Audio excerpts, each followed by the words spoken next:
à 80 km de Lyon. Carole, professeur de fitness, et Aurélien, cadre dans l'informatique, ont un rendez-vous important. Depuis 6 ans, ils essaient d'avoir un enfant.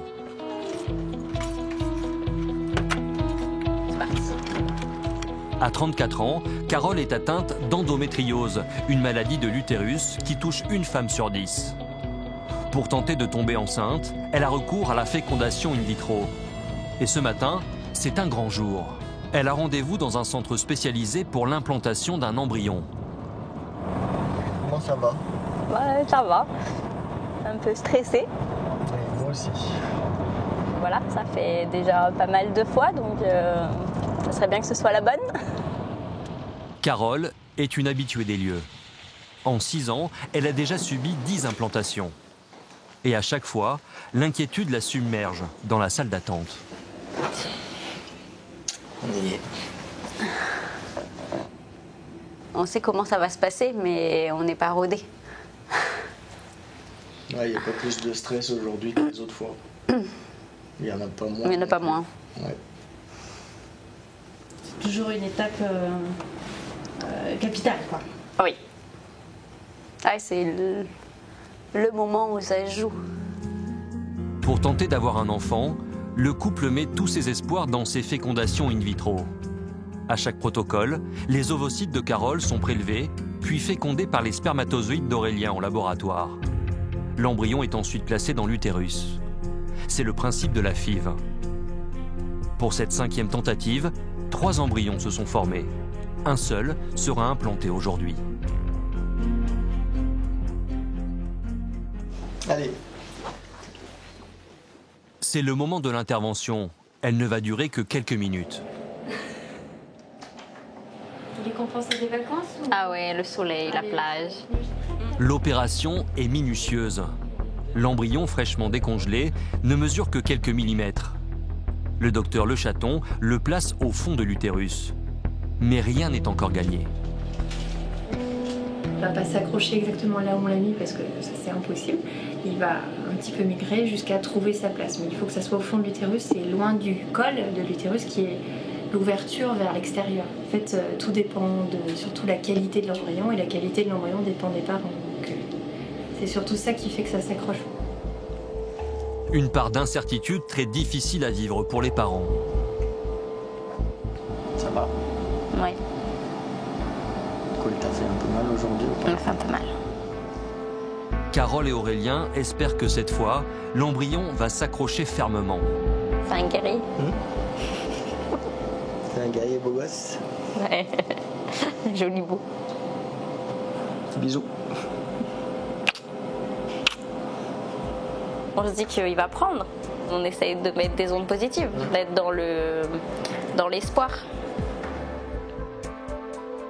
Les 10 tentatives précédentes ont échoué. Alors cette fois, le couple veut y croire. Dans quelques jours, ils sauront si la FIV va fonctionner et s'ils pourront enfin réaliser leur rêve de devenir parents. En France, l'année dernière, 767 000 bébés ont vu le jour. Super. La plus forte natalité d'Europe. Mais devenir parent n'est pas si simple. 15% des couples rencontrent des problèmes d'infertilité. Ovulation capricieuse, sperme défaillant, stérilité. Pourquoi ça marche au bout de la 3e tentative et d'autres à la première, ça fait partie des mystères. D'autres vivent une situation de couple qui ne leur permet pas de procréer. Et je m'étais dit, étant homosexuel, j'aurais pas d'enfant.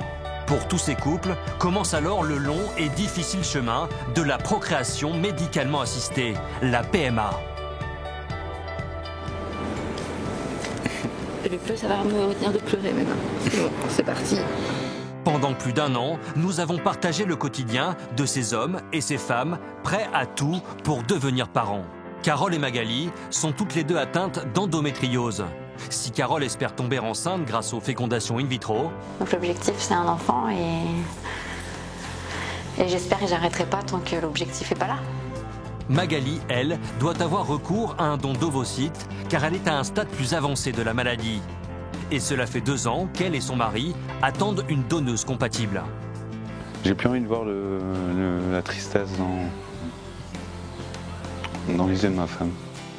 Gaël, lui, souffre d'azospermie, une faible mobilité des spermatozoïdes. Après 8 ans de galère, Stéphanie, sa femme, est enfin tombée enceinte. Le couple vit aujourd'hui dans l'angoisse que cette grossesse n'arrive pas jusqu'à son terme.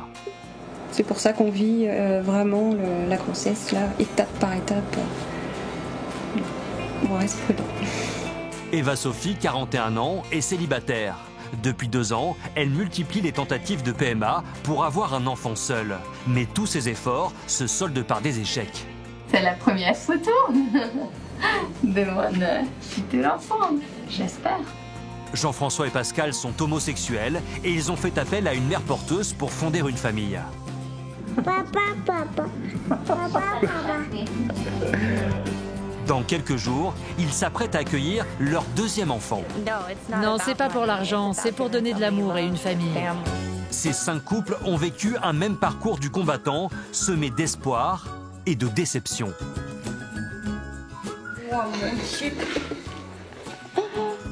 Mais que tous affrontent avec détermination, portés par un même désir, celui d'avoir un enfant.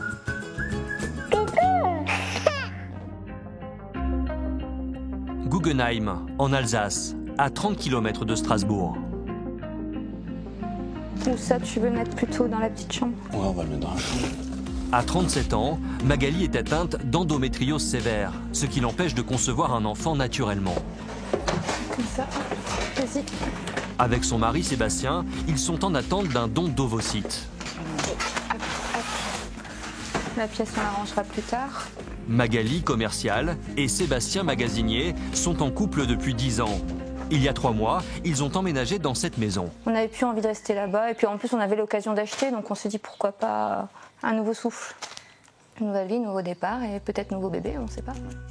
Une nouvelle maison pour tourner la page, car il y a 5 ans, le couple a vécu un drame terrible. Magali a accouché de jumeaux à 5 mois de grossesse et les bébés n'ont pas survécu. Alors là, il y a toutes les affaires de Sacha et Louis. On va montrer. Il y a encore beaucoup de choses avec des étiquettes que j'ai toujours pas enlevées. J'ai dit un jour, il faudra que je le fasse, mais voilà. Il y a ça. Bon, ça, c'est leur grand-mère qui l'avait fait pour le mettre au cimetière. Donc du coup, comme ça prenait l'eau, on les a enlevés. Pourtant, la grossesse de Magali se passait bien. Mais les jumeaux sont arrivés trop tôt, sans que les médecins ne sachent pourquoi. À l'hôpital, l'infirmière nous installe dans une salle et il remarque à l'échographie que le travail a commencé depuis déjà pas mal de temps. Et c'est là où ils nous ont dit vous êtes à dilatation complète, que j'allais accoucher au moins d'un dans la soirée et qu'avec un peu de chance, Louis arriverait peut-être 1 semaine, 2 semaines. Enfin, ils allaient tout faire pour que ça soit le plus tard possible. Et puis finalement, non, en fait, Sacha est arrivé à 23h37. Ouais. Et Louis, il est né sans vie à minuit 14. Ouais.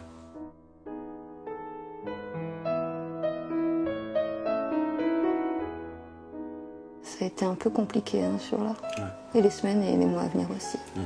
En fait, ça nous a changé quand même. Ça nous a changé, ça nous a transformés, forcément. Ouais. On s'attarde plus sur les petites futilités de la vie, les choses qui pouvaient nous énerver avant. Aujourd'hui, bah, c'est pas grave. Ça, c'est pas grave. Depuis cette épreuve, le couple tente d'avoir un nouvel enfant. 5 longues années ponctuées de nouvelles déceptions, et c'est un lieu inattendu qui leur donne la force de continuer.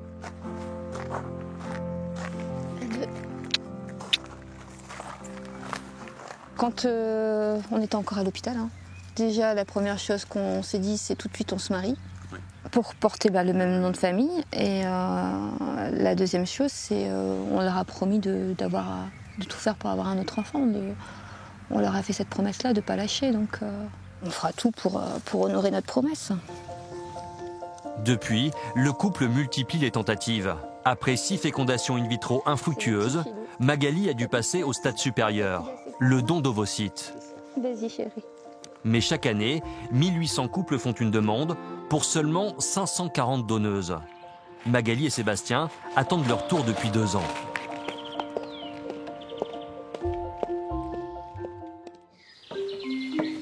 Trois semaines plus tard, la nouvelle tant espérée tombe enfin. Le centre de biomédecine a trouvé une donneuse compatible avec Magali. Le transfert pourrait avoir lieu dans quelques jours. Mais la jeune femme n'ose pas encore se réjouir. Peur d'être déçue, peur de l'échec, peur que finalement ça ne puisse pas se faire. Donc un peu de stress ce matin et cet après-midi je vais savoir enfin si le transfert a lieu pour bientôt ou pas. Ce matin, Magali a rendez-vous à l'hôpital de Strasbourg, l'un des 29 sites en France habilités au transfert d'ovocytes. Les médecins doivent vérifier que son corps est prêt à recevoir un embryon. Voilà, venez, on va s'installer ici pour faire l'échographie. Je vous prends la petite pochette. Les ovocytes de la donneuse seront fécondés par les spermatozoïdes de Sébastien, puis implantés dans l'utérus de Magali. Allez, on va faire cette échographie. Installez-vous. Voilà. Le docteur Hall effectue une échographie de l'utérus. Si l'examen est mauvais, l'implantation pourrait être retardée. Alors, nous avons une muqueuse en triple couche qui nous fait 8 mm tout rond, impeccable. C'est bon signe. Très bien. Voilà. Donc là, ça va se passer comment pour le transfert? On introduira avec un petit cathéter souple l'embryon ici, au milieu. D'accord, ok. De votre muqueuse. Rhabillez-vous et on se voit après dans mon bureau pour l'entretien pour le dossier. D'accord. Bonne journée à vous. Merci à vous aussi. Merci beaucoup. Pour nous, ça représente un espoir. C'est inespéré. Vu le peu de donneuses qu'on a en France, on se dit ça y est, c'est enfin notre tour. C'est l'espoir qui arrive au moment où on s'y attend pas, en fait. Dans une dizaine de jours, Magali recevra l'embryon qui lui permettra peut-être de tomber à nouveau enceinte. Elle n'aura pas les mêmes gènes que son futur enfant, mais pour elle, ce n'est pas un problème. Nous, on est parti du principe qu'à partir du moment où je suis enceinte, il m'appartient. Donc c'est juste une question d'ADN. Je sais très bien que l'enfant ne pourra pas me ressembler ou avoir des traits de mes parents, de mes frères. Voilà, au niveau famille, je sais très bien qu'il n'y aura pas de ressemblance, mais voilà, moi ça ne me pose pas de problème à partir du moment où c'est moi qui le porte. Pour Magali et Sébastien, ce don d'ovocytes signe peut-être la fin d'un long combat pour devenir enfin parents. Nantes, en Loire-Atlantique. Je suis stressée comme d'habitude. Ce combat pour avoir un bébé, Stéphanie, 43 ans, et Gaël, 41 ans, sont en passe de le remporter. Après 8 ans de FIV et 16 implantations ratées, Stéphanie est enfin enceinte. Aujourd'hui, elle passe l'échographie du 5e mois. On n'y va pas sereinement comme peut-être pourraient y aller d'autres couples avec l'excitation. Jusqu'à présent, on n'a pas voulu trop s'emballer, on est resté très prudent, on a vécu ça semaine après semaine. Donc, jour après jour. Aussi. Chaque jour qui passe, chaque semaine qui passe, c'est une semaine de gagner. Donc, voilà, c'est une étape importante. Je pense qu'à partir de là, si ça va, on commencera un petit peu à déstresser un peu. Bonjour docteur. Vous allez bien? Ça va. Je vous en prie, installez-vous. Stéphanie et Gaël vivent dans la peur de perdre leur bébé. Car depuis 8 ans, ils ont enchaîné les déceptions. Stéphanie est tombée 4 fois enceinte, mais à chaque fois, elle a fait une fausse couche. Alors aujourd'hui, ils cadenassent leurs émotions pour ne pas être déçus une nouvelle fois. Alors, le bébé a la tête de ce côté-ci. Et ici, on a dit la cuisse. Il y a le fémur ici, le trait blanc. Déjà la première écho, je me rappelle m'être dit c'est la plus belle chose que j'ai vue. On l'a tellement attendu, on peut faire que ça que de le regarder. Mais ce qui va bien quoi. Je suis juste dans l'attente de savoir ce que va dire le médecin. Puis je voulais entendre aussi le cœur, voir que ça battait quoi. On est à 164 battements par minute, c'est parfait. Entre 120 et 180, c'est normal. l'échographe examine chaque organe minutieusement. C'est aussi l'occasion de découvrir le sexe du bébé. On a les cuisses une par là, une par là. Donc c'est un garçon. Une annonce qui passe presque inaperçue. Fille, garçon, peu importe. La seule préoccupation du couple est de savoir que le bébé se porte bien. Les pieds sont ici. On a essayé de faire l'inventaire le plus complet possible et j'ai vraiment pas trouvé de problème. Donc c'est nickel. Très bien. Bonne continuation. Merci. Ça va déjà me décharger pas mal de stress, cette échographie. D'avoir fait un peu le tour et de voir que tout va bien. On se prépare toujours au pire avec tout ce qu'on a vécu, donc forcément. Oui, c'est vrai que c'est presque un étonnement à chaque fois qu'on nous dit bon, bah c'est bon, tout va bien. Bon, ouais, bon, ok. L'échéance d'une échéance positive, chose à laquelle on ne croyait plus, quoi. Donc ouais, c'est une bonne nouvelle. Une bonne nouvelle qu'ils doivent à la ténacité de leur gynécologue. Le docteur Boudinot les suit depuis presque 10 ans. Ça va. C'est lui qui a diagnostiqué un problème de fertilité chez Gaël.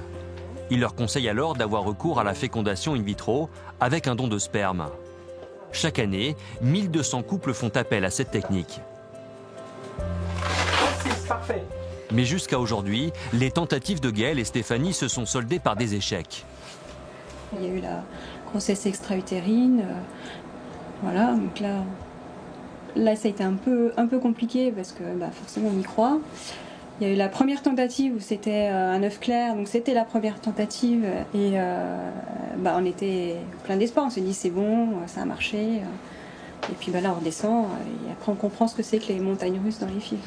On met un embryon dans l'utérus d'une patiente, il y en a ça marche très bien, puis d'autres ça marche pas tout là, puis pourquoi ça marche au bout de la 3e tentative et d'autres à la première, ça fait partie des mystères.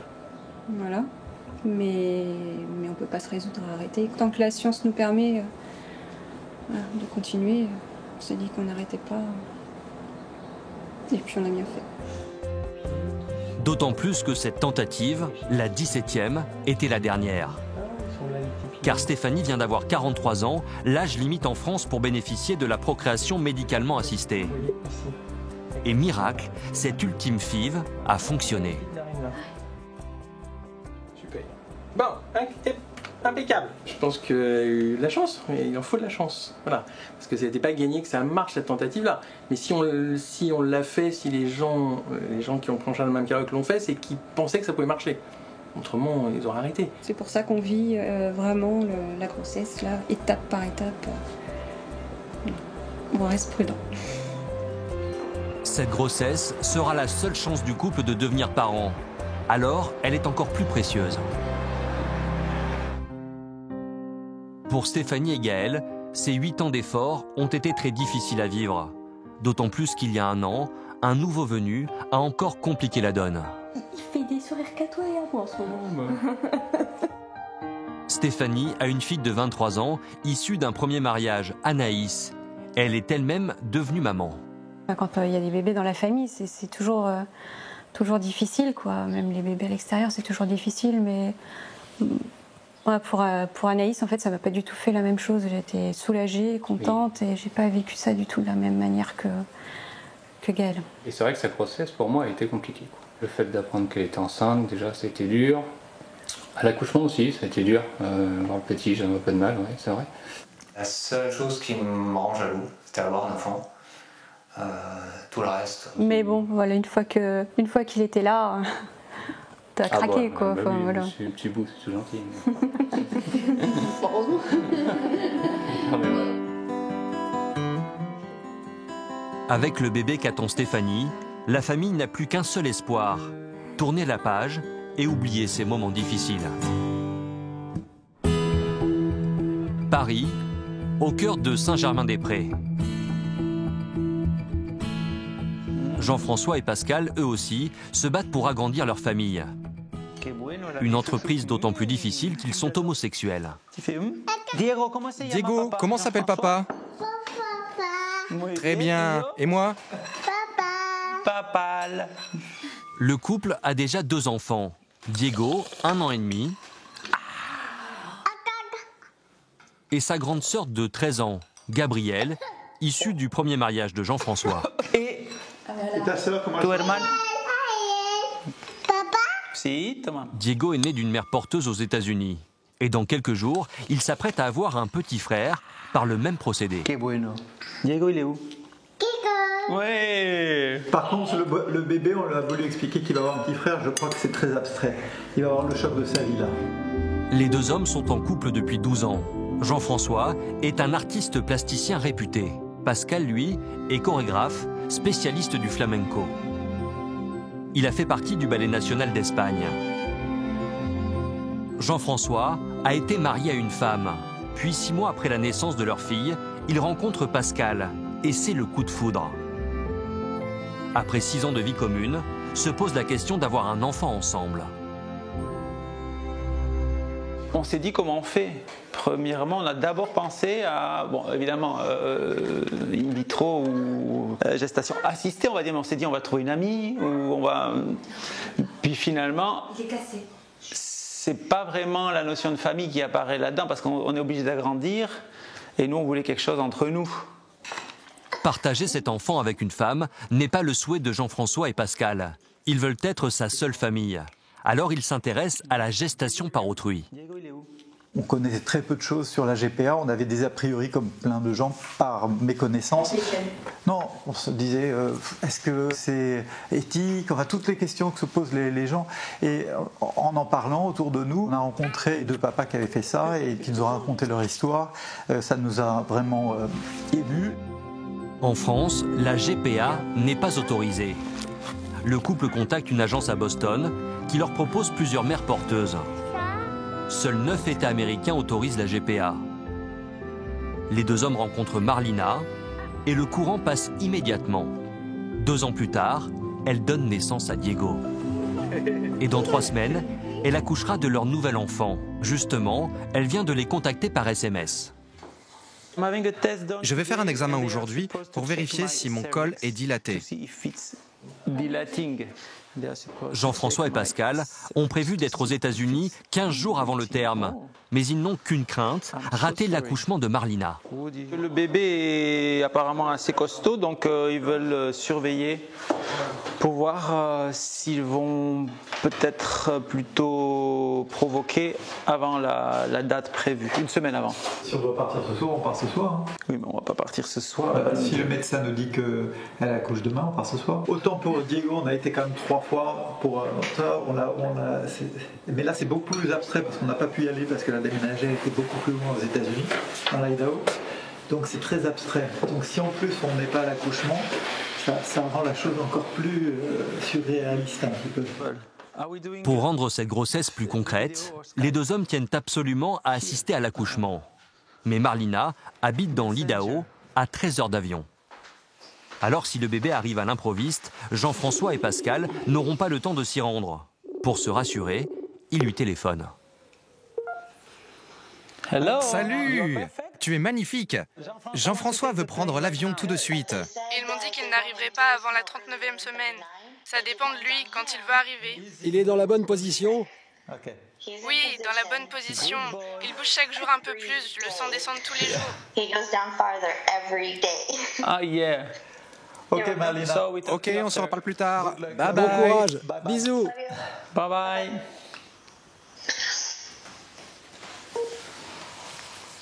Donc, à mon avis, elle croit qu'il est prêt, lui. Ça ne veut pas dire qu'il va venir là, il peut venir la semaine prochaine. Déjà, s'il vient la semaine prochaine, il est là 2 semaines à l'avance. Hein.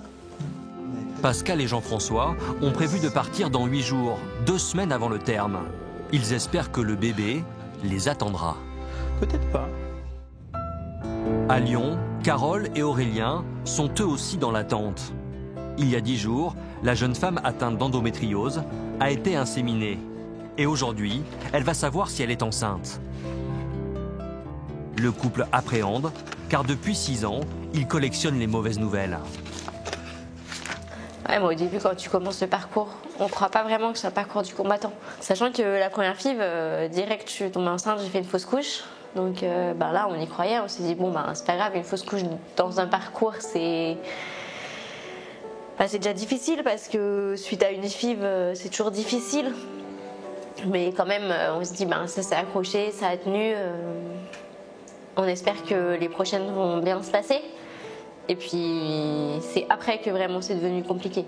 Parce que 2e, 3e, 4e, il n'y a rien eu. Là, c'est pas accroché, ça n'a pas tenu. Donc, quand on rentre et que la prise de sang est négative, c'est difficile. Pourtant, en 2016, le couple crie enfin victoire. Après sa 4e FIV, Carole tombe enceinte. Ça commence à être gros, mais encore... Pas très gros. On savait que c'était un garçon. Ah, c'est vrai que c'était un garçon, c'est vrai.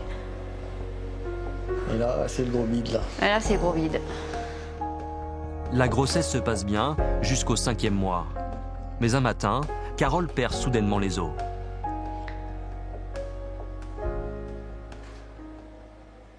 On a été obligé de déclencher l'accouchement à 24 semaines et 4 jours.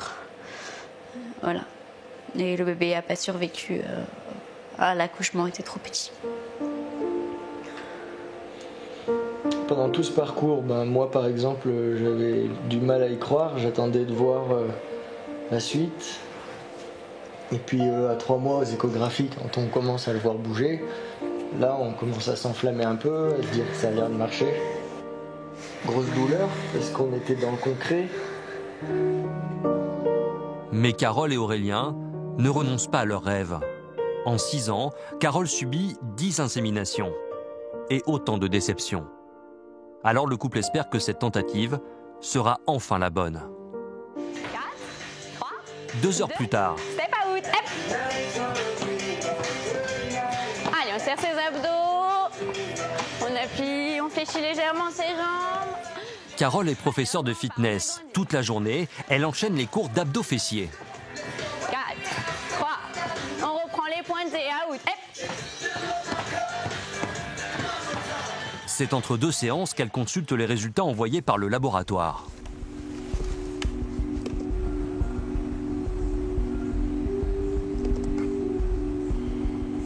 J'ai hâte de savoir si c'est positif, négatif. Hâte de connaître, le résultat. Stressé un peu, angoissé Un peu stressé. Le laboratoire n'a pas encore envoyé le fameux mail. Les résultats se font cruellement attendre. Ça y est, toujours pas. Pas de résultats.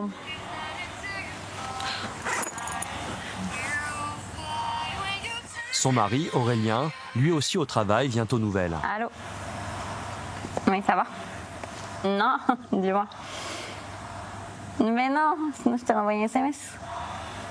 À toutes. S'impatiente? Et s'impatiente. Une demi-heure plus tard, Carole retente sa chance. Cette fois-ci, les résultats sont bien en ligne.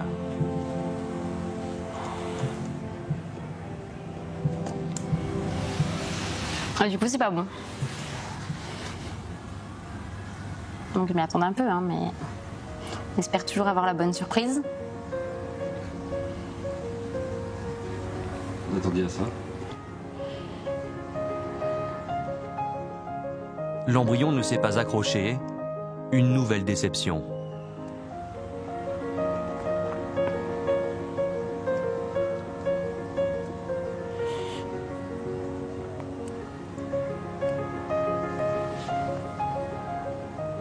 Personne ne peut penser que c'est aussi compliqué.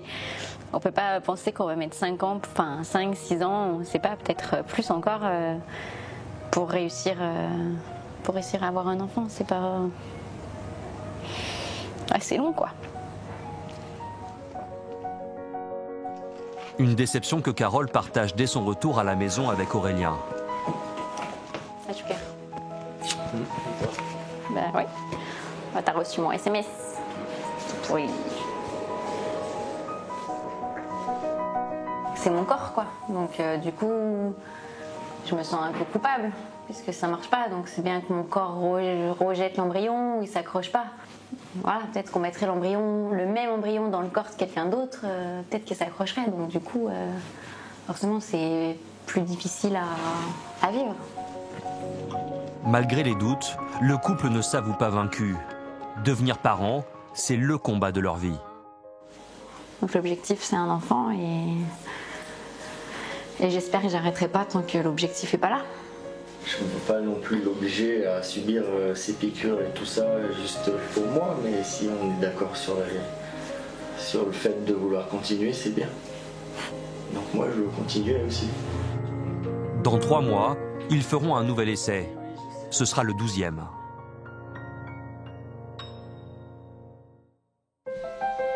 En Alsace, Magali et Sébastien sont eux aussi à la veille d'un jour crucial.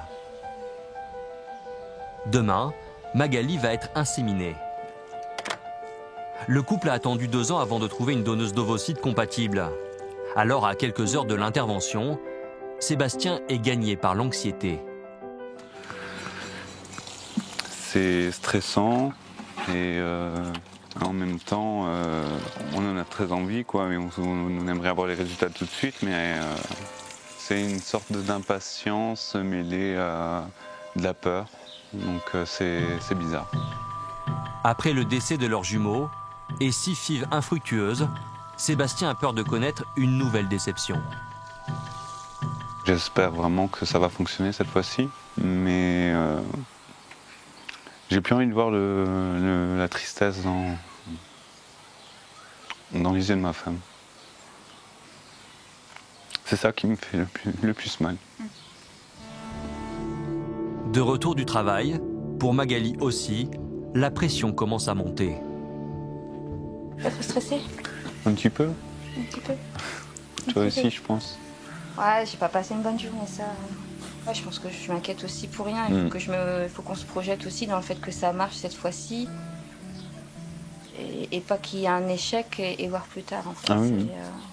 Non, il faut se concentrer sur demain et après on verra. J'ai peur que ça marche. Ouais, inconsciemment, ouais, j'ai peur que ça marche. J'ai envie que ça marche, mais j'ai peur que ça marche en même temps.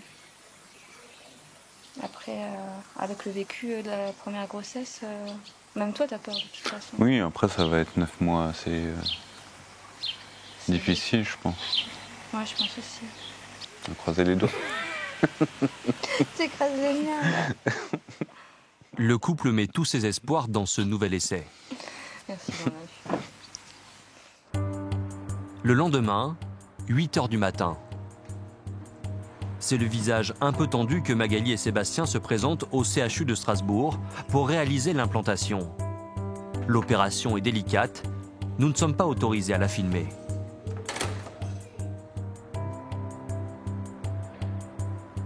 Deux heures plus tard, l'intervention est terminée et elle s'est bien déroulée.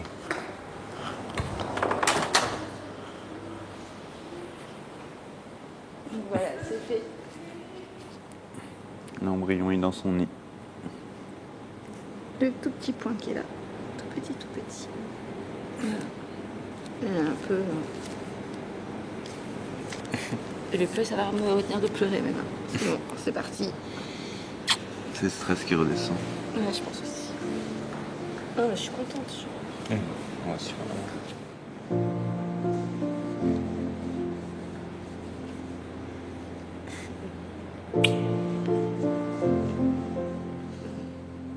Dans 2 semaines, le couple saura si l'implantation a réussi. 15 jours plus tard, le temps a semblé bien long à Magali et Sébastien. Ce matin, Magali a réalisé sa prise de sang et elle attend les résultats. Merci mon ange. Tu le sens comment? Bien, pour le moment. Ça va. On verra. Moi, je suis plutôt confiant. Je sais pas, j'ai de petits signes que je reconnais. Et je sais pas, je suis plutôt confiant. Ouais, que moi, j'ai pas dormi. T'as pas dormi, mais ça... Bon, ça, c'est une habitude maintenant, hein, mais... Est-ce que je vais avoir la sensation d'être enceinte aussi? Parce que pour l'instant, je l'ai pas. Donc, est-ce que je vais avoir vraiment cette impression d'être enceinte? Voilà, et puis ça remonte aussi à pas mal de souvenirs, donc...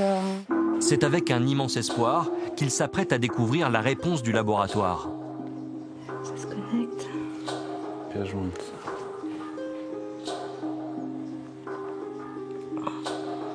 C'est bon. C'est bon.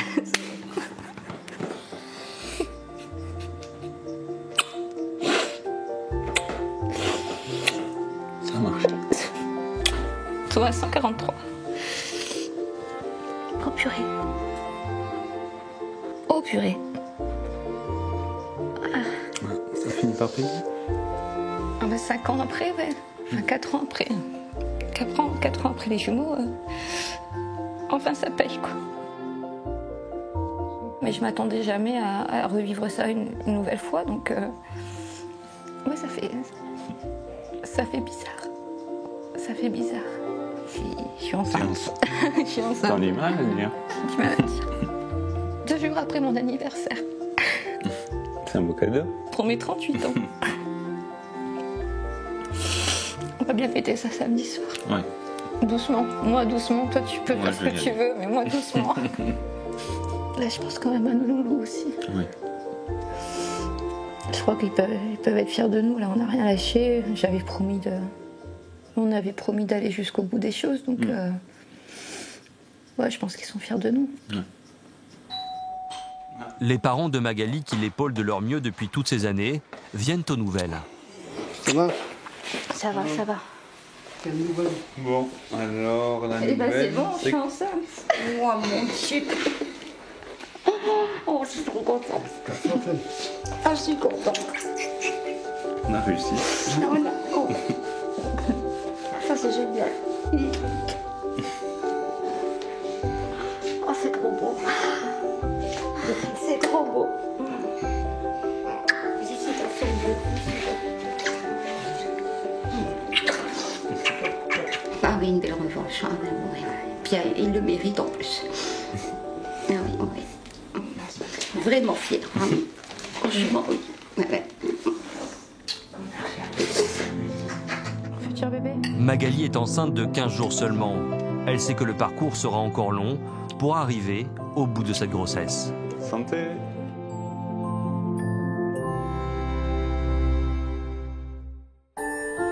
En Loire-Atlantique, 1 mois et demi plus tard, après 8 ans d'efforts, Stéphanie et Gaël, eux aussi, arrivent au bout du tunnel. Ah bah je galère, carrément. Non, ça va, ça avance. Les futurs parents sont en plein travaux, et pas n'importe lesquels. À 2 mois de l'accouchement, ils préparent la chambre du bébé. C'était notre débarras en fait. Grenier, voilà, pas de grenier, donc voilà, il fallait recaser les affaires un petit peu de partout. Ah merci, ah bah c'est sympa. Tu reviens pas pour m'aider là? C'est parti. Cette chambre d'enfant, Gaël n'y croyait plus, car il souffre d'azospermie, une faible mobilité des spermatozoïdes. Pour avoir cet enfant, il a dû renoncer à être son père biologique. Stéphanie a été inséminée avec le sperme d'un donneur anonyme. Effectivement, ce ne sera pas mes gènes, mais ça a très peu d'importance. Il y a des dons d'ovocytes pour les femmes, des dons de sperme pour les hommes. Ça n'empêche pas d'être parent. Je serai son père, il n'y a pas de doute. Il n'y a pas de doute là-dessus.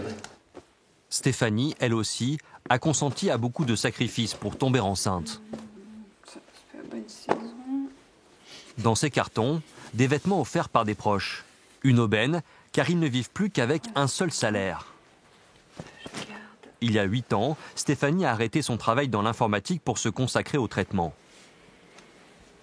C'est difficilement compatible avec un emploi. On ne peut pas dire du jour au lendemain à son patron, demain j'ai tel examen à faire à telle heure, ou j'ai une ponction, je ne peux pas être là. Alors peut-être que c'est possible quand on en fait 3-4, mais quand on en fait 17, et à côté du bonheur qui nous attend, finalement, on se contente de ce qu'on a, on vit très bien comme ça. Ces 8 années d'efforts pour devenir maman ont laissé des traces. Pour ne pas souffrir une fois de plus, Stéphanie ne s'autorise toujours pas à croire à cette grossesse, même en préparant sa valise pour la maternité. C'est vrai que c'est un peu irréel, comme quelque chose qu'on a fantasmé. Et puis on prépare, et puis une fois que c'est là, on se dit bah oui, ouais, en fait, c'est en train de se passer.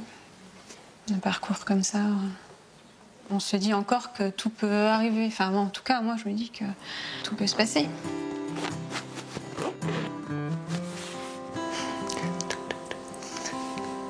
Ça y est, c'est parti. Allez, ok, c'est reparti. Avec le bébé qui bouge de plus en plus, Gaël, lui, commence à y croire. Leur rêve va peut-être enfin se réaliser. Ça y est, commence à s'énerver. Ouais. Moi, personnellement, j'en profite vraiment depuis quelques semaines. Ça y est, j'ai vraiment lâché prise, quoi. Un peu moins toi. Du coup, j'en profite maintenant, quoi. Et je me dis que ce sera sans doute la seule occasion aussi que j'aurai d'en profiter, donc vraiment j'en profite, quoi. Autant que je peux, en tout cas. J'ai plus de mal à parler. Je parle pas, en fait. C'est vrai, il ne parle pas. Moi, je parle un peu. Je parle au petit bonhomme. Peut-être que ça rend trop concret. Je me sens pas encore maman de cet enfant-là. Non, tant qu'il sera pas dans nos bras, quoi. Ouais. La peur d'un nouvel échec, la peur de s'attacher et d'être déçu, une fois de plus. À la clinique Bretéché, le docteur Boudinot reçoit Stéphanie chaque mois et fait tout ce qu'il peut pour la rassurer. Très bien. La tête ici. Le petit dos, il est à droite pour l'instant. Il est ici. Voilà. On voit bien le petit cœur qui bat. Donc, ça va bien. Voilà, les petites côtes. Pour l'instant, tout se passe bien. Voilà, elle se passe bien cette grossesse, là, votre bébé va bien, la croissance se passe bien, l'examen est rassurant, il n'y a pas de raison qu'il se passe quelque chose. Ça va le faire, pas de souci. L'examen est bon, mais le docteur sait que les parents n'y croiront pas tant qu'ils ne tiendront pas leur enfant dans leurs bras. Ça me met un stress un petit peu plus important qu'une patiente qui effectivement, c'est son troisième, qui n'a pas eu de problème pour l'avoir, voilà. Forcément, ça, c'est pas pareil. Là, on en était arrivé à assez inespéré. Et demain, il est là. Donc c'est vrai que j'arrive pas encore. Enfin, très sincèrement, j'arrive pas encore. Allez, attends un mois. Bon repos. Au revoir, docteur. Merci. Voilà. Allez. Dans 2 mois, si tout va bien, Stéphanie et Gaël pourront relâcher la pression et profiter de cet enfant qu'ils ont tant désiré. Voilà, c'est bon, c'est fait. Jean-François et Pascal, eux aussi, ont du mal à réaliser qu'ils vont être à nouveau papas. Cette grossesse à distance est difficile à appréhender. Depuis une semaine, ils se sont installés à Twin Falls, dans l'Idaho, près de la frontière canadienne. Ouais. Marlina, la mère porteuse, n'a toujours pas accouché. Les médecins ont prévu un déclenchement dans 2 jours. Tiens, tu vas mettre le bébé au lit ? Là. Jean-François, Pascal et Diego resteront plus d'1 mois aux États-Unis après l'accouchement, le temps que le nouveau-né grandisse un peu. Alors ils se sont installés dans cette grande maison. Mais pour le moment, ils terminent les derniers préparatifs pour accueillir le bébé. Hein ? Tu ranges les affaires de ton frère ? Là. Qu'est-ce que tu veux lui mettre ? Là. Celui-là ? Ah, t'as bien choisi. Celui-là. T'as bien choisi parce que ça, c'est le meilleur petit frère. Ah ouais. Des bodys, on a. Ça, on lui mettra. Et on a quelques pyjamas, mais on n'a pas grand-chose, on n'a aucun pantalon. Ça va être un peu juste. On a plus de choses à partir de 3 mois, mais pour les premiers temps, je sais pas ce qu'on va lui mettre. Hein. Pas facile pour les 2 papas de s'approprier ce bébé qui a grandi dans le ventre d'une femme à 8000 km de chez eux. Pour moi, ça reste vraiment très abstrait. Hein. J'ai vraiment du mal à m'imaginer qu'on va voir 24 heures sur 24 de nouveau un bébé. C'est complètement un choix assumé, on a eu le temps de le mûrir, mais tant qu'il n'est pas là, c'est pas évident vraiment de se l'imaginer. Le compte à rebours a commencé, c'est prévu pour lundi. Tu vas t'en occuper ?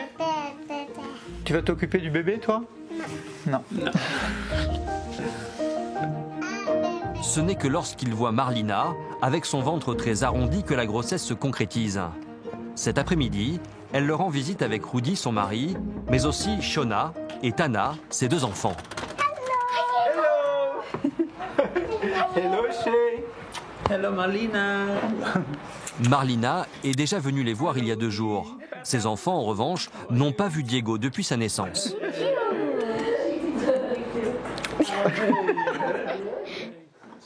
Marlina a 38 ans.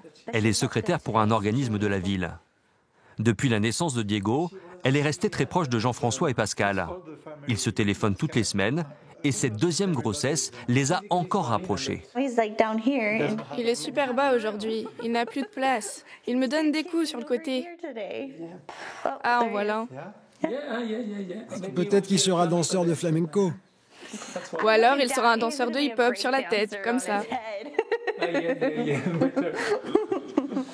C'est après une histoire de famille que Marlina s'est engagée comme mère porteuse. Mon frère ne pouvait pas avoir d'enfants, enfin, c'est ce qu'on pensait. Mais en fait, c'est son ex-femme qui ne pouvait pas en avoir. Alors je me suis proposée d'être sa mère porteuse, mais finalement on a laissé tomber parce que sa fille allait avoir 16 ans et il ne voulait pas remettre ça. Alors on est allé dans une agence pour voir si on pouvait aider quelqu'un d'autre. Rudy, son mari, la soutient dans cette démarche. Par l'intermédiaire de l'agence, Marlina rencontre Jean-François et Pascal et le courant passe immédiatement. Après 2 ans de formalités, de traitement, naît Diego. Rapidement, se pose la question de lui donner un petit frère. On voulait un deuxième évidemment, mais c'était seulement si c'était avec elle. Mais pourquoi tu as accepté d'en faire un deuxième alors que l'accouchement de Diego avait été compliqué? Parce que aucune grossesse ne se ressemble, chaque accouchement est différent. Mais après celui-là, on arrête. Ce qu'elle fait pour nous, c'est quand même incroyable. Les agréments, les risques, les traitements, on voyait bien certaines Skype, elle n'était pas en super forme, hein, comme toutes les grossesses, mais là, on se dit qu'en plus, elle fait ça pour nous. Si Marlina porte le bébé, toute sa famille vit cette grossesse avec elle. Shona et Tana ont dû apprendre que leur maman portait un enfant qui ne serait ni leur frère, ni leur sœur. Elle lui a parlé hier. Oui? Qu'est-ce que tu lui as dit? Tu te souviens de ce que tu lui as dit? Non, elle lui a demandé de sortir. Ah non! Dimanche seulement. Dimanche seulement. Tu es pressé de le voir? Oui. Pourquoi? Je ne sais pas. Il va être mignon. Comme Diego, Pascal et Jean-François. C'est une aventure familiale parce que Tana et Shana sont là tout le temps. Pour Rudy, ce n'est pas facile de penser que sa femme porte le bébé d'un autre. C'est pour ça que c'est une aventure familiale. Pas seulement celle de Marlina. Quand on est allé à l'agence, ils nous ont tout de suite dit que je ne devais pas avoir de lien profond avec ma femme et le bébé. Maintenant, nous sommes amis avec toute la famille. Diego n'est pas mon fils, mais il fait partie de ma famille. Nous avons créé une grande famille tous ensemble. Ça vaut le coup. Une grande famille dans laquelle les enfants se perdent quand même un peu. Je voudrais garder le bébé comme si c'était mon frère, mais bon, comme c'est le leur, alors... Comment tu le considères? Comme mon frère. Non, comme ton cousin. On a dit que c'était comme ton cousin. Un cousin avec lequel ils n'ont aucun lien génétique. Car Marlina n'est que la mère porteuse. Diego et le futur bébé ont été conçus avec les ovocytes d'une donneuse. Et ils ont chacun leur père biologique. Diego est le fils de Jean-François et le futur bébé, celui de Pascal. Elle a l'air de souffrir, Marlina. Ça pèse, hein? Elle a du poids en plus. Et pour Pascal, savoir que ce futur enfant aura ses gènes est très important. Ça rajoute une émotion pour moi. Pour moi, intérieurement, je pensais pas, mais je savais pas par où ça allait venir. Cette émotion, je pense, ça me renvoie à moi-même, à, je sais pas, sûrement à moi en tant qu'être humain, aussi en tant qu'homme qui se reproduit, qui apporte quelque chose, qui participe à, qui met sa graine, on va dire, dans l'humanité. Je sais pas, il y a un aspect concret, réel. Les 2 enfants sont frères. C'est une façon aussi de renforcer encore peut-être nos liens. Donc moi je suis très heureux aussi que celui qui vient soit le sien. Des enfants qui ont un prix. Pour chaque GPA, Pascal et Jean-François ont déboursé 150 000 €. Sur cette somme, Marlina ne touche que 10 à 15%. Le reste revient à l'agence qui paye ensuite les cliniques, les soins et les avocats. Nous, de toute façon, quand on signe un contrat, on sait exactement ce qu'elle touche. Hein. En gros, je crois que c'est 2 000 $ par mois pendant la grossesse. C'est pas des sommes. On peut prendre ça comme, oui, comme on va dire une compensation par rapport au geste, au risque, à l'importance que ça prend dans leur vie. C'est pas du cinéma, je veux dire. Non, c'est pas une question d'argent. C'est pour donner à quelqu'un d'autre la possibilité d'avoir sa propre famille. C'est de l'amour, en fait. De l'amour que Marlina doit apprendre à doser. Impossible pour elle de s'attacher à l'enfant qu'elle porte. Elle sait qu'elle le donnera dès la naissance. Quand tu as eu tes propres enfants, c'est plus facile de donner une famille aux autres. Moi, j'ai déjà mes enfants. Mais pour certaines mères porteuses, c'est difficile. Avant de se lancer, on voit des psychologues et on passe des tests. Et là, ils nous expliquent bien que ce n'est pas notre enfant et qu'on va le donner à quelqu'un. Et pour Marlina, l'accouchement ne devrait plus tarder. Dans 2 jours au plus tard, elle sera à l'hôpital pour mettre au monde le fils de Pascal et Jean-François. Avoir un enfant quand on est homosexuel ou quand on est célibataire, des missions quasi impossibles. C'est dans cette aventure que s'est lancée Eva Sophie. À 41 ans, cette franco-hongroise arrive en France il y a 17 ans est célibataire. Il y a 2 ans, elle décide de faire un enfant seule par procréation médicalement assistée. J'aimerais bien devenir maman parce que j'ai toujours imaginé ma vie en famille, avec un compagnon ou un mari et des enfants. Eva Sophie n'a jamais rencontré l'homme qui lui convenait. Bac+6, cette diplômée en sciences politiques a consacré sa vie à sa carrière, souvent au détriment de sa vie amoureuse. Quand on passe tous ces week-ends et toutes ces soirées pour rencontrer des contacts professionnels, il est assez difficile dans ces conditions d'avoir une vie personnelle épanouie également. Donc pour ces raisons-là, j'ai toujours décalé mon projet et finalement, à l'âge de 39 ans, j'ai eu un déclic parce que j'ai eu peur que les contraintes biologiques pourraient empêcher de devenir maman. En France, la PMA est interdite aux femmes célibataires. Alors, il y a 2 ans, Eva Sophie fait appel à une clinique espagnole. Elle a déjà subi 3 inséminations, 3 échecs. Dans quelques jours, elle fait un 4e essai. Mais si vous voulez, il y a de l'ananas aussi. Un parcours du combattant qu'elle traverse avec le seul soutien de ses amis, car toute sa famille habite en Hongrie. C'est auprès d'eux qu'elle trouve du réconfort entre 2 tentatives. Mais c'est clair que c'est très très prenant, ça prend beaucoup d'énergie, surtout que j'ai espéré que dans mon cas, ça va marcher tout de suite. En gros, je ferai une seule tentative et ça va marcher tout de suite. Et comme j'avais beaucoup d'ovocytes, j'avais des bilans de fertilité qui étaient très bons par rapport à mon âge. Et donc, c'est quand même très très décevant de voir que finalement, c'est pas aussi facile que ça. Tu as beaucoup de courage pour faire tout ça toute seule. Parce que c'est vraiment incroyable. Je pense que quand on est vraiment motivé pour un projet, le courage, on le trouve. Hein. Donc, tout est une question de priorité. Hein. Donc, pour moi, c'est un projet vraiment important. Un projet qu'elle mûrit depuis 2 ans. Alors, Eva Sophie a déjà pensé à tout. Même à ce qu'elle dirait à son enfant sur ses origines. Quand ton enfant va demander où est son papa, qui est son papa. Je vais lui dire la vérité très très trop. Donc je vais lui dire qu'il y avait un monsieur qui a donné son sperme pour aider ta maman pour avoir un bébé. Mais ce monsieur n'est pas ton papa, c'est juste une personne qui m'a aidée. J'aimerais bien être très transparente avec lui dès l'âge le plus jeune sur cette question-là. Mais Eva Sophie n'en est pas encore là. Dans 2 jours, elle décolle pour l'Espagne pour faire une 4e tentative. 11 h du matin, Eva-Sophie arrive à Madrid. Après 3 échecs, elle a décidé de changer de clinique. Cette fois, elle espère que l'intervention va réussir. Et pour ça, elle a mis toutes les chances de son côté. Et ben voilà, c'est tous mes médicaments.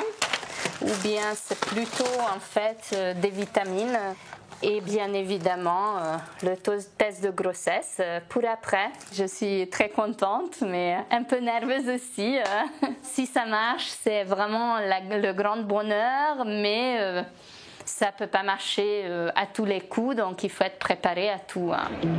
Pour tromper son stress, Eva-Sophie part en balade dans les rues de Madrid. Ses essais à répétition lui coûtent cher.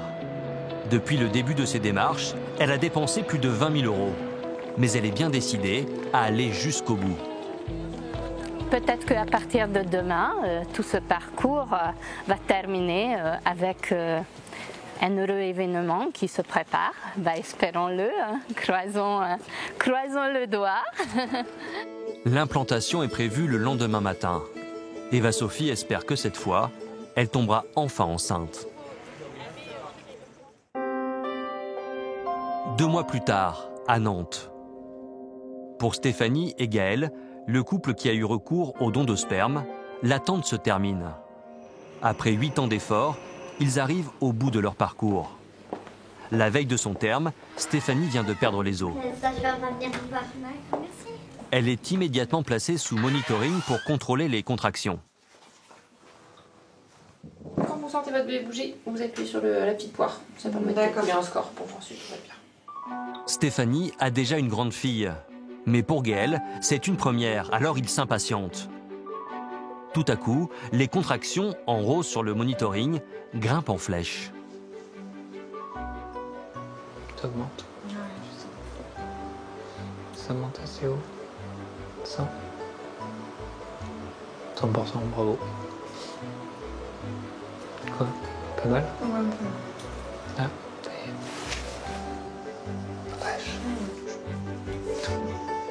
Je me fais engueuler.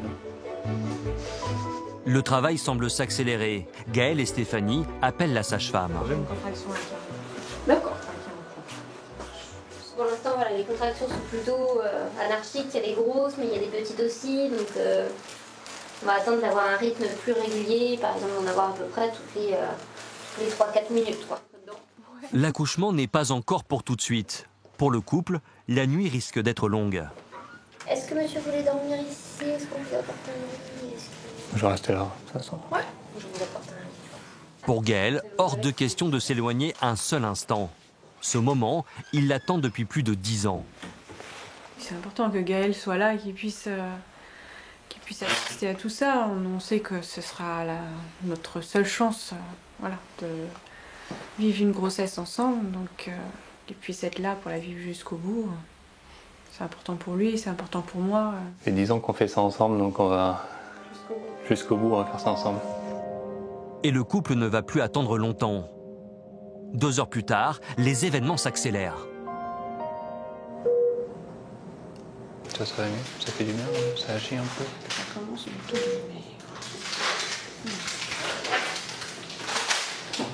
Les contractions se sont subitement rapprochées. Stéphanie a été transférée en salle d'accouchement et l'anesthésiste lui a fait une péridurale. Toutes les 10 minutes, une sage-femme vient surveiller l'évolution du travail. Je pense que c'est pas la peine d'essayer de vous faire pousser. Il est assez bas, votre bébé. On va prévenir monsieur Guidon, puis on s'installe pour l'accouchement. Ouais. C'est parfait, c'est parfait. 5 heures après son arrivée à l'hôpital, Stéphanie est sur le point d'accoucher. Après 8 ans d'efforts, c'est enfin le grand jour, le jour où ils vont devenir parents. Ça va bien? Bon, ça y est, on y est. Le docteur Boudinot, qui les accompagne depuis le début de leur parcours, va mettre au monde leur bébé. Ça va être suffisant. Très bien. Non, mais jouez maintenant. Pour lui, impossible de rater cette naissance. Mais il est pas loin. Il est tout près. Bon. C'est un aboutissement aussi de tout ce qui s'est passé. Donc effectivement, c'est plus important que pour certains autres couples qui n'ont pas connu ces difficultés. Prenez plein d'air. On y va. Bloquez. Et vous poussez fort en bas. Allez-y, allez-y, allez-y, allez-y, allez-y, allez-y. Le bébé n'est pas loin, c'est maintenant à Stéphanie de jouer. Mais ses premiers efforts ne sont pas très efficaces. Alors, tu veux que je t'énerve un peu? Alors s'énerver un petit peu, Mme Garrick. Il faut un petit coup de peps. On y va. Cette fois, Stéphanie met toute son énergie dans l'expulsion de son bébé.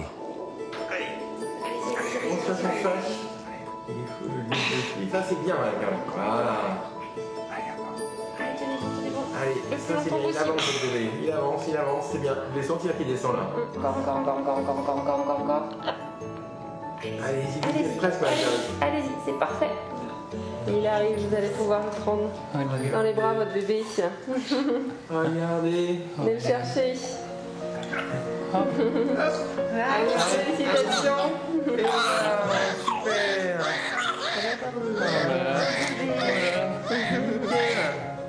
Super, Mme Garrick.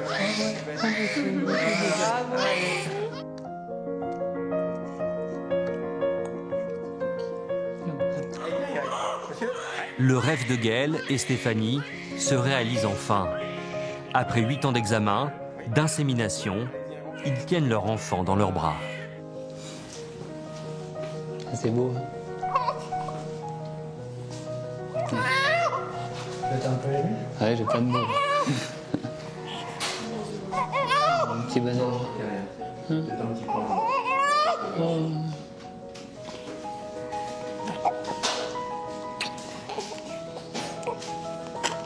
Bienvenue, Charlie. Bienvenue. Du mieux réalisé que c'est l'autre. T'as vu ça, il est arrivé un petit peu de temps. C'était encore irréel, oui, il y a 1 heure. Pour le coup, c'est bien réel. Donc, Ça fait quoi d'être papa? Bah...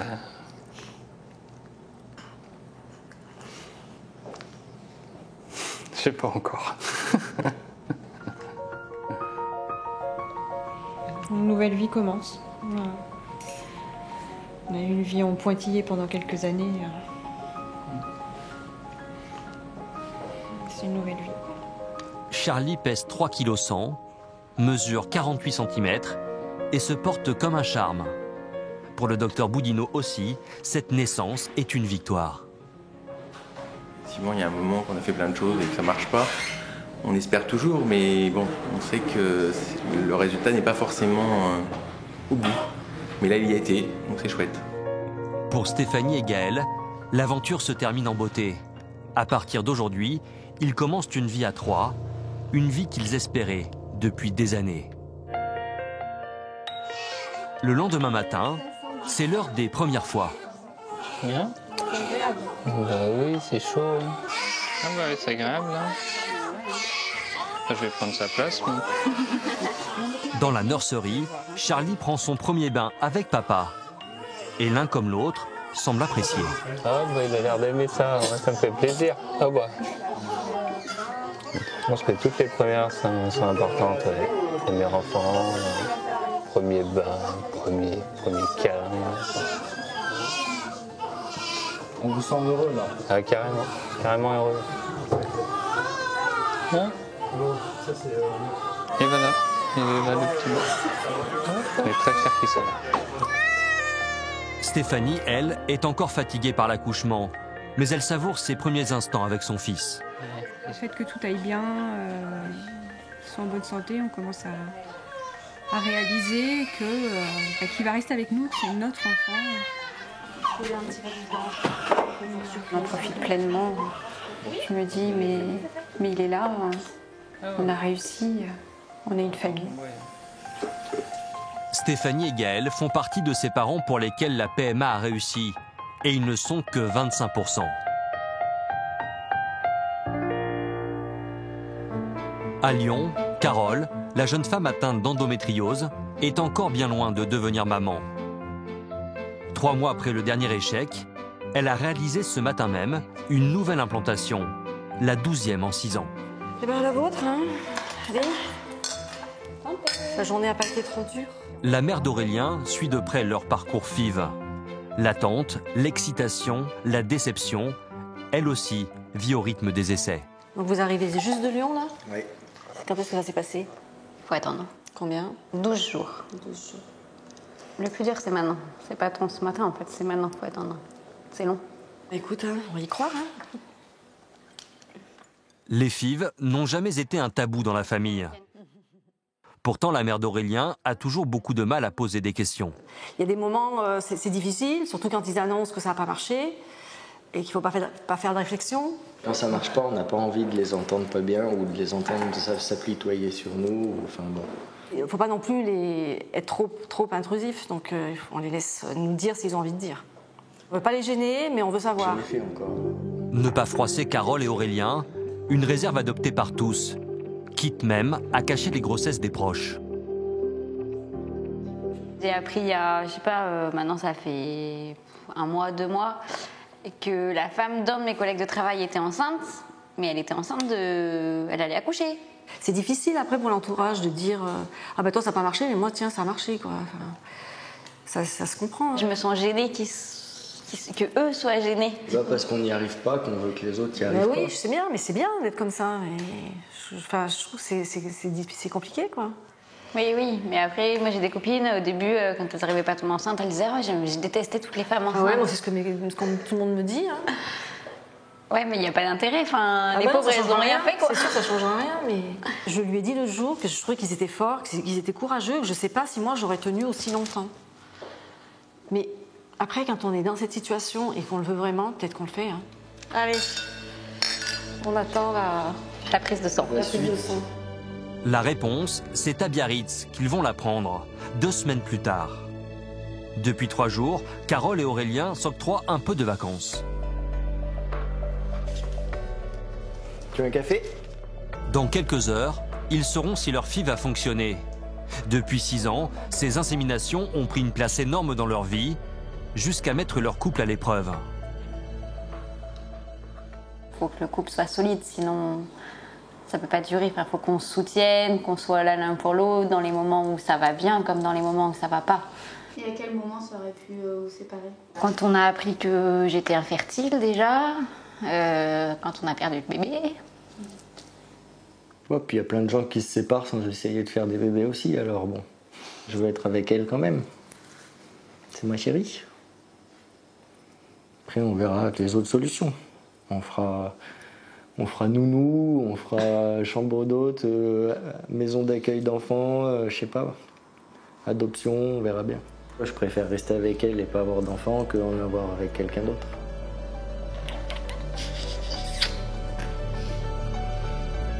Un couple soudé, même si l'absence de cet enfant est de plus en plus pénible à supporter. C'est donc avec beaucoup d'espoir que Carole et Aurélien s'apprêtent à consulter en ligne les résultats de la dernière FIV. La jeune femme a fait une prise de sang le matin même. Cette nouvelle tentative sera-t-elle enfin la bonne? Je vais traduire parce que je ne vois pas. Tu vois pas? Inférieur à 5, c'est négatif. Ça a encore pas marché. Après, ça reste la routine, l'échec. Du coup, on se dit plus grand chose de plus, quoi. C'est la routine. À force, vous devenez résistant à ce genre d'épreuve.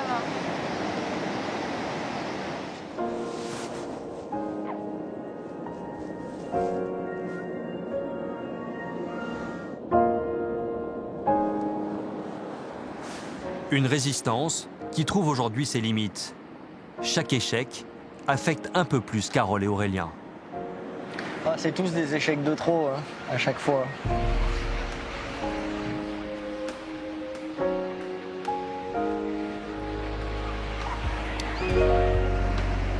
Des échecs pour les uns et de bonnes nouvelles pour les autres. Aux États-Unis, à l'hôpital de Twin Falls, Marlina, la mère porteuse, a finalement mené sa grossesse à terme. Hello. Salut. Alors, il est où ce bébé? Et aujourd'hui, c'est le jour du déclenchement. Comment tu as dormi? En fait, il a pas mal bougé. Sur le dos? Il va faire comme le premier finalement. Vous avez hâte? Hâte qu'il sorte de là, ouais. Ça fait au moins 2 semaines qu'il me donne des coups de pied. Marlina a été hospitalisée le matin même. Grâce à l'aide des médicaments, les contractions ont débuté. Une sage-femme vérifie régulièrement l'avancée du travail. Ça va vite une fois que la poche des os est rompue? Eh bien, ça peut prendre 1 heure, comme 5 heures. Je vérifie l'évolution régulièrement pour voir si le travail avance et on va bientôt en savoir plus. Voici Oli. C'est Jean-François et Pascal. Enchanté. Bravo, c'est un jour magnifique pour vous. Marlina n'a pas encore eu de péridurale et les contractions commencent à la faire souffrir. Mais Jean-François et Pascal sont encore plus stressés qu'elle. J'ai pas bien dormi. Ouais, j'étais un peu comme tout barbouillé, puis je me sens faible et tout. C'est la nervosité. Ça y est, on commence à percuter là. Ouais, là oui, là, ça devient plus concret. Rien que le rythme du cœur du bébé, là, ça marque le pas là, de chaque seconde. Diego, lui aussi, vient aux nouvelles. Ah! Regarde, le bébé est dedans. Tu peux me prendre en photo?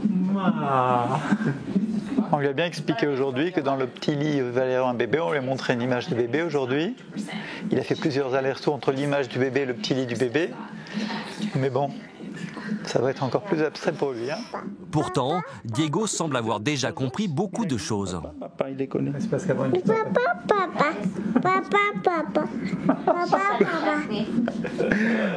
Le travail de Marlina avance bien.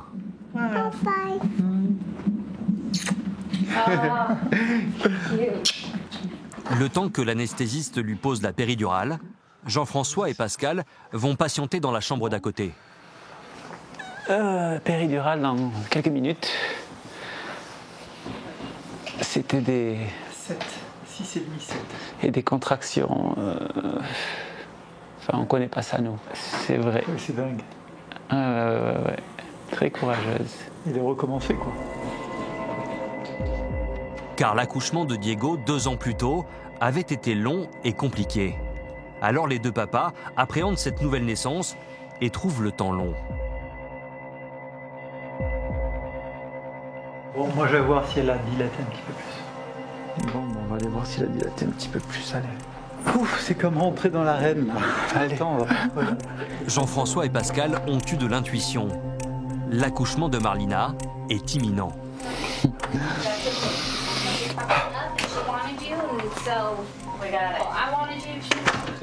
L'hôpital ne nous a pas autorisés à filmer. Jean-François et Pascal immortalisent eux-mêmes l'instant. Aux côtés de Marlina, son mari et les 2 futurs papas. 8, 9, Et après un quart d'heure seulement,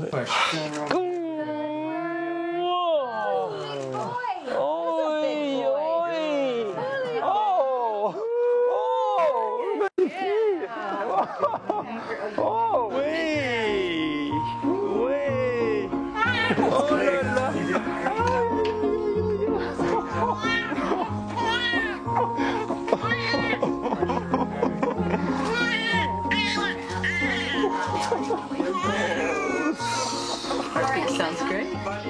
Pablo pèse 4 kg 100, mesure 55 cm et il est en pleine forme. C'est là qu'il faut penser que c'est un morceau de moi. Coucou Pablo, tu sais que tu t'appelles Pablo? Si.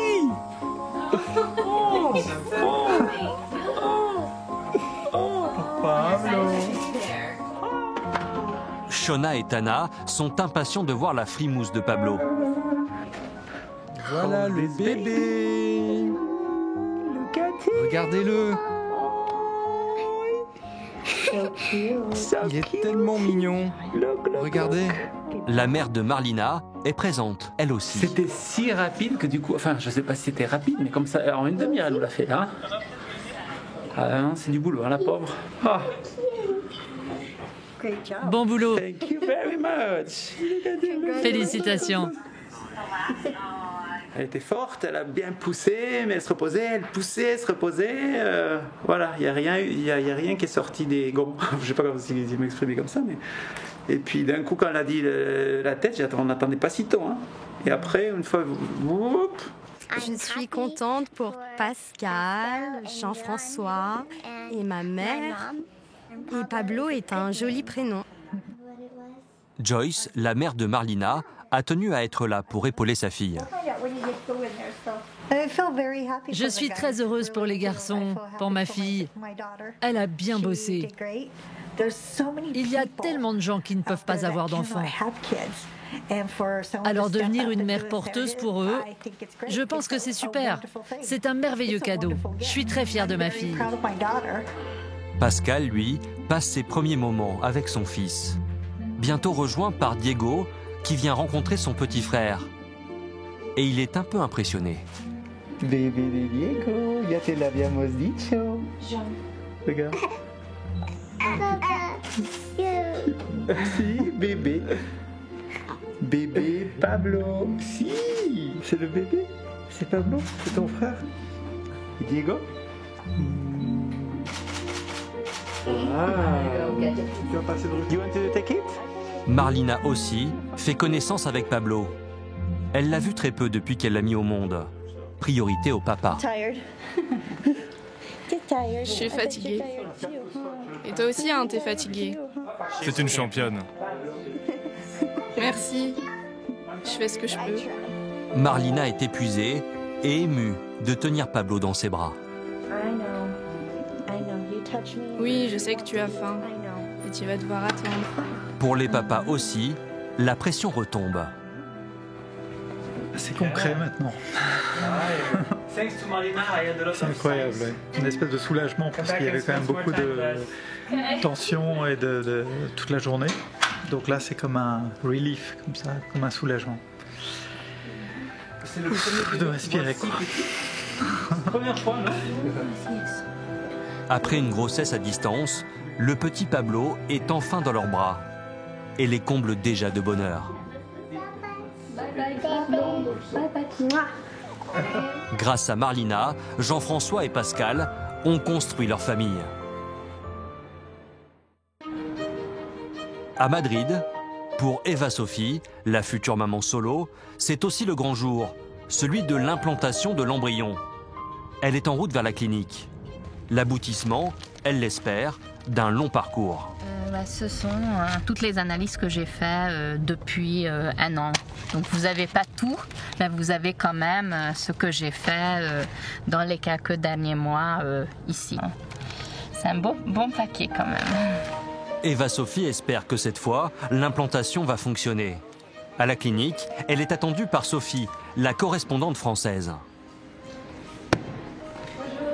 Bonjour. Vous venez pour le transfert? En France, la PMA n'est autorisée qu'aux couples hétérosexuels. Alors l'Espagne est devenue la destination privilégiée d'une partie de la population en mal d'enfants. Il y a aussi beaucoup de couples de femmes, de plus en plus, donc qui viennent faire des traitements soit de FIV, soit d'insémination avec sperme de donneur, et des femmes célibataires. Mais la plupart, disons 80%, c'est des couples dont la femme a passé l'âge limite en France. Pour Eva Sophie, ces derniers instants d'attente avant l'intervention sont interminables. On compte les minutes. J'aimerais bien déjà être fixée, avoir le gynécologue qui est là avec moi, qui répond à mes questions et procéder au transfert. Donc bien évidemment, c'est un peu difficile les derniers moments d'attente. Alors, Alors, comment est-ce que c'est passé avec le traitement? Vous vous sentez bien? En fait, j'ai vraiment des douleurs ici en bas, donc je voulais vous demander que c'est normal. Si ça continue après que vous prenez les Valium, on peut ajouter des traitements pour éviter les contractions de l'utérus pendant les prochaines journées. Il y a 3 mois, le docteur Escardo a prélevé l'un des ovocytes d'Eva-Sophie. Il a ensuite été fécondé par le sperme d'un donneur anonyme. Eva-Sophie connaît juste son groupe sanguin et sa couleur de peau. Puis l'embryon a été congelé jusqu'à aujourd'hui. Félix, il est notre directeur de laboratoire. Oui. Bonjour. Alors voilà, nous avons ici la photo de l'embryon qu'on a décongelé ce matin. Il a de quelle qualité embryonnaire? Es un blastoideo de la mejor calidad, un grado A. C'est une blastocyte de qualité A, c'est top qualité. Waouh, je suis super contente. C'est une très bonne nouvelle. Par rapport à cette qualité embryonnaire, on peut avoir entre 30 et 40% de taux de réussite.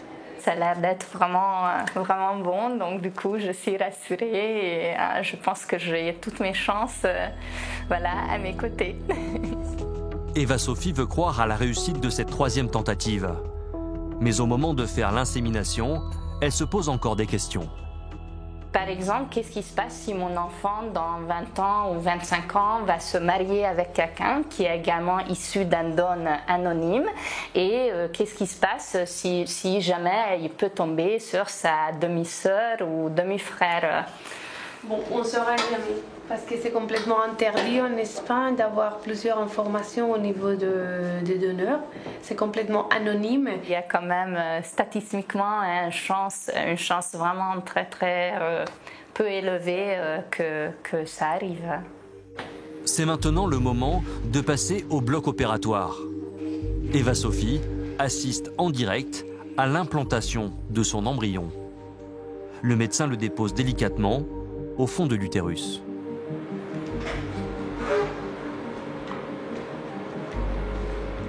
Parfait, déjà fait. Quelques minutes plus tard, l'intervention est terminée. Eva-Sophie repartira avec une photo. On ne peut pas voir l'embryon parce que c'est trop petit, mais on voit le moyen de culture où se trouve l'embryon. Pour consolider le transfert, elle devra se reposer pendant une demi-heure. Et déjà, elle commence à espérer. Voilà. Mon petit embryon. Ah ben, c'est la première photo de mon futur enfant, j'espère. Dans 2 semaines, Eva-Sophie sera fixée. Elle saura si l'embryon s'est accroché et si elle est bien enceinte. 15 jours plus tard, Eva-Sophie est partie se reposer en Hongrie, dans sa famille. C'est là-bas qu'elle réalise son test de grossesse. Elle a déjà baptisé l'embryon Bucci. Elle n'a pas souhaité la présence de notre caméra et se filme elle-même. Et là, il faut attendre 3 minutes pour avoir le résultat. Donc là, on est en train d'attendre et on a de façon plus en plus marquée un autre trait qui signifie positif. Voilà, donc là, franchement, on attend encore un petit peu et on espère, mais on voit de façon plus en plus marquante le positif. Donc ça signifie que le petit bouti s'est bien accroché, il est bien là et maintenant, on va continuer à espérer que tout va bien marcher et dans 8 mois et demi, je vais être maman. Après 2 ans de démarche et 2 essais infructueux, Eva-Sophie est enfin enceinte. Un immense bonheur. C'est une vie qui va être tout à fait différente, qui va tourner autour de ce bébé, de son bien-être, de lui donner mon amour, lui transmettre mes valeurs. Donc voilà, donc ça va être un changement radical dans ma vie. Eva-Sophie s'apprête à partager sa vie avec un enfant. Mais il lui faut encore attendre 8 mois avant l'arrivée de ce bébé.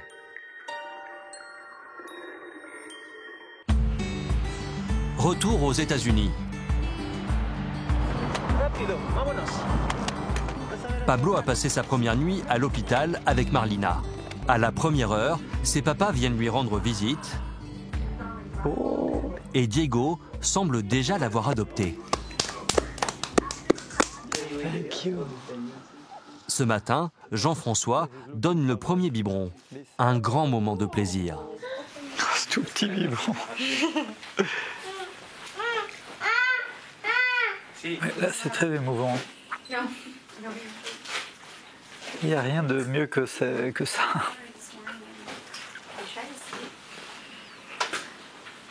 Mais on ne pensait pas pouvoir créer notre propre famille élargie comme on le fait aujourd'hui. Ça semblait improbable, incroyable. Et là, quand on tient ce bébé qui dépend complètement de nous, c'est très émouvant et très impressionnant, même si les mots sont en deçà de ce qu'on pourrait décrire. Pascal, lui, a encore du mal à réaliser. Je suis père et c'est incroyable. Même moi, j'y crois pas encore. Et je le vois et je dis, c'est un peu de moi, mais j'y crois pas encore de toute façon. Hier, je pensais, je dis, mais il me ressemble pas du tout. Donc, ça continue à travailler.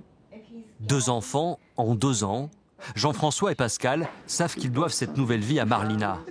Et ils n'ont de cesse de lui témoigner leur gratitude. Des fleurs pour ce merveilleux bébé. Il était plus lourd que le vase.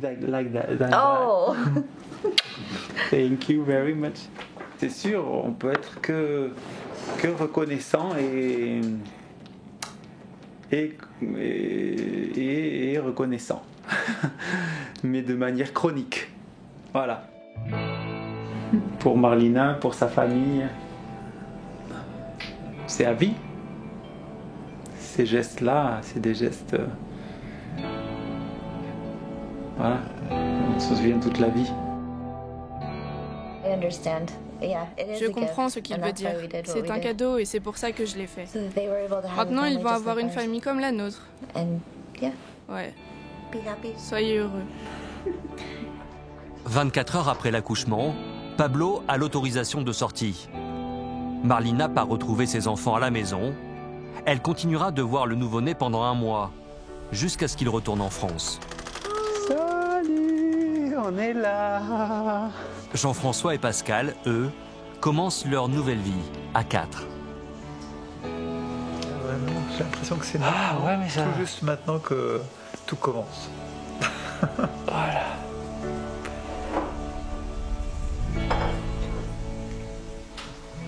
C'est le bonheur total. Comme son frère, Pablo aura la nationalité américaine et ses 2 papas seront inscrits sur son passeport. Ils feront ensuite les démarches pour tenter d'obtenir la nationalité française. Pendant 1 an, ces 5 couples ont vécu au rythme épuisant de la procréation médicalement assistée. Des montagnes russes d'émotions entre bonheur et déception. Depuis, Magali et Sébastien ont connu un nouvel échec. 1 mois et demi après être tombée enceinte, Magali a fait une fausse couche. Dans quelques jours, elle fera une nouvelle tentative d'implantation d'embryon. Eva-Sophie, aussi, a rencontré des déconvenus. Elle a fait une fausse couche à 2 mois de grossesse. Après une nouvelle implantation qui a également échoué, elle a décidé de faire une pause. Carole et Aurélien, en revanche, nagent dans le bonheur. Le petit matelas allongé. Ils ont fait une 12e, puis une 13e tentative d'implantation, et la dernière a été la bonne. Parce que c'est une fille. Carole est enceinte de 6 mois. C'est trop mignon. On arrive à profiter, à commencer à aménager, à se projeter. Ces petits body roses. Je crois que c'est un body. Et pour le moment, la grossesse se déroule parfaitement bien. Stéphanie et Gaël savourent eux aussi chaque jour leur bonheur. Ouais, mais conscience à la chance qu'on a eue. Ouais. Charlie a aujourd'hui 3 mois et a déjà fait oublier à ses parents les 10 ans d'efforts pour le concevoir. Enfin, Jean-François et Pascal profitent à fond de leur petite famille. Pablo a désormais 2 mois. Sa sœur et son frère en sont déjà fans. C'est pas pour toi, Diego. C'est pour Pablo.